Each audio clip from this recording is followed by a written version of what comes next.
For today's assignment, we're going to be taking a look at carbohydrate molecules and what they look like. So go ahead and open up, this is a simulation for you to do.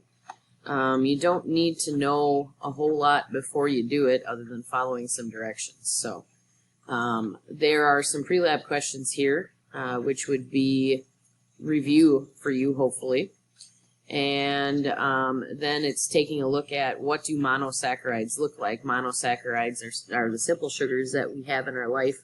Glucose, fructose, which is in our fruits, galactose, things of that nature. So what do they have in common is what the first slide here is asking.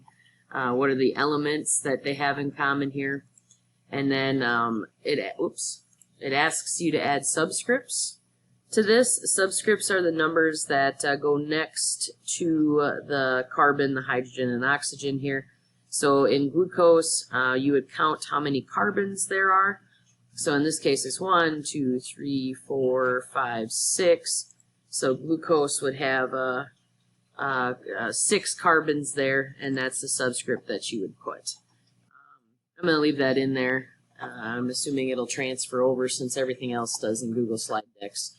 So, but that's an example for you, and then go ahead and count the rest of them as you go across here, and you'll come up with the molecular formula, which is how we identify the different monosaccharides.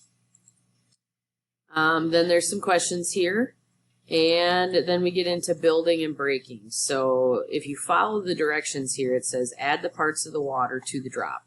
So you can move these things around, okay, and then you can put a covalent bond in between.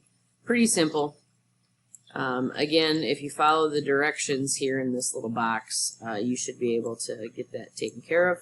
So there's there's building maltose, lactose, sucrose. Now these are disaccharides, so you are taking 2 monosaccharides and putting them together.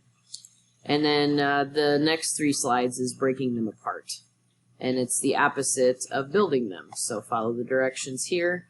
And now you're going to break the glucose bond. Glucose and galactose, and glucose and fructose. Covalent bond is a type of bond. We have not gotten into that yet. There are ionic and covalent bonds, and they are very useful in our life. One of the labs that we will do is a tie-dye lab, and there are actually 2 different ways to tie-dye. One involves a covalent bond, and one involves an ionic bond. So, fun fact for you today. All right, take care of this assignment, click submit, and have a fantastic day.